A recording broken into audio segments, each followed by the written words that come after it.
মদিনার অলিতে গলিতে চলছে আনন্দ উৎসব, ঘরে ঘরে বইছে অনাবিল খুশির জোয়ার। বাচ্চাদের জন্য প্রস্তুত করা হচ্ছে নতুন নতুন জামা কাপড়।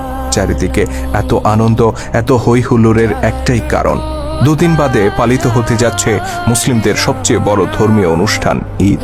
মদিনার ঘরে ঘরে যখন ঈদের খুশি, তখন হযরত ওমর রাদিয়াল্লাহু তাআলা আনহুর ঘরে দেখা গেল বিষণ্ণতা। তার ঘরে না ছিল বাড়তি কোনো উৎসব আয়োজন, না ছিল নতুন জামা তৈরির হিড়িক। অথচ ওমর রাদিয়াল্লাহু তাআলা আনহু তখন মুসলিম জাহানের খলিফা, অর্ধ দুনিয়ার শাসক তিনি। তা সত্ত্বেও নিজের কিংবা পরিবারের জন্য একটি নতুন জামা তৈরির আর্থিক সঙ্গতি তার ছিল না। এই যখন অবস্থা, তখন খলিফা ওমর রাদিয়াল্লাহু তাআলা আনহুর স্ত্রী উম্মে কুলসুম রাদিয়াল্লাহু তাআলা আনহা তাকে বললেন, আমাদের জন্য নতুন কাপড় না হলেও চলবে, কিন্তু ছোট্ট বাচ্চাটি নতুন কাপড়ের জন্য কান্না করছে, অন্তত তার জন্য একটি নতুন জামার ব্যবস্থা করুন। খলিফা নিজের অসহায়ত্ব প্রকাশ করে বললেন, তুমি জানো আমার নতুন কাপড় কেনার সামর্থ্য নেই, বাইতুল মাল থেকে যতটুকু ভাতা নেই তা দিয়ে কোনো রকম সংসার চলে।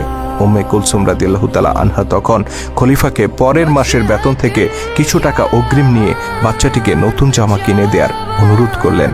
স্ত্রীর অনুরোধে খলিফা ওমর রাদিয়াল্লাহু তাআলা আনহু চিঠি লিখলেন রাসূল সাল্লাল্লাহু আলাইহি সাল্লামের আরেক প্রিয় সাহাবী আবু ওবাইদা রাদিয়াল্লাহু তাআলা আনহুর কাছে। আবু ওবাইদা তখন রাষ্ট্রীয় কোষাগার বাইতুল মালের দেখাশোনা করতেন।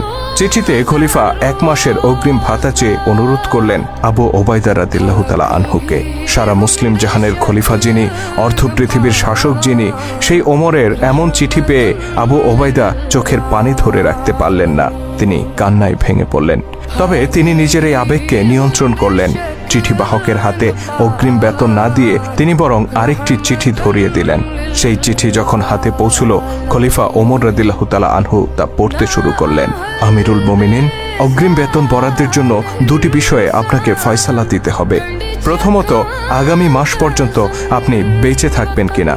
দ্বিতীয়ত, বেঁচে থাকলেও আপনি খলিফার দায়িত্বে বহাল থাকবেন কিনা। হযরত আবু ওবাইদা রাদিয়াল্লাহু তাআলা আনহুর এই চিঠি পাঠ করে হযরত ওমর রাদিয়াল্লাহু তাআলা আনহু অঝরে কাঁদতে শুরু করলেন। তিনি উপলব্ধি করলেন তিনি একা নন, বরং এই উম্মাহকে ন্যায়ের শাসন উপহার দেওয়ার জন্য আবু ওবাইদার মতো বহু বিশ্বস্ত সাহাবী আজও বেঁচে আছেন।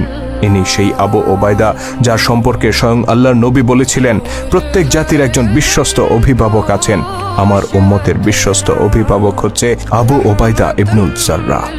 চিঠি পড়ে খলিফা ওমর রাদিয়াল্লাহু তাআলা আনহু 2 হাত তুলে আবু ওবাইদার জন্য দোয়া করে বললেন, ইয়া আল্লাহ, আবু ওবাইদার উপর রহম করুন, তার হায়াত দীর্ঘায়িত করুন। অতঃপর তিনি নিজের সন্তানের কাছে গিয়ে বললেন, আমি মুসলিমদের খলিফা, এ কথা সত্য, কিন্তু আমি তো রাষ্ট্রীয় সম্পদের মালিক নই, সকল সম্পদের মালিক সাধারণ মানুষ। শিশুটি পিতার আর্থিক অসচ্ছলতাকে মেনে নিল আর নতুন জামা পাওয়ার ইচ্ছা পরিহার করল।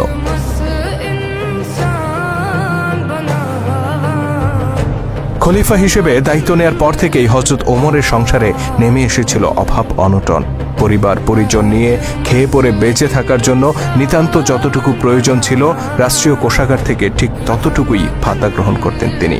সামান্য আরামায়েশ কিংবা সন্তানদের শখ আহ্লাদ পূরণ করার জন্য বাড়তি কোনো সুযোগ সুবিধা তিনি গ্রহণ করতেন না।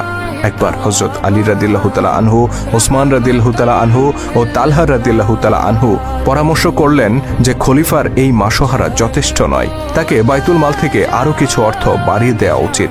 কিন্তু এই প্রস্তাব খলিফা ওমরের কাছে কে পেশ করবে? তাদের 3 জনের একজনেরও সাহস হলো না।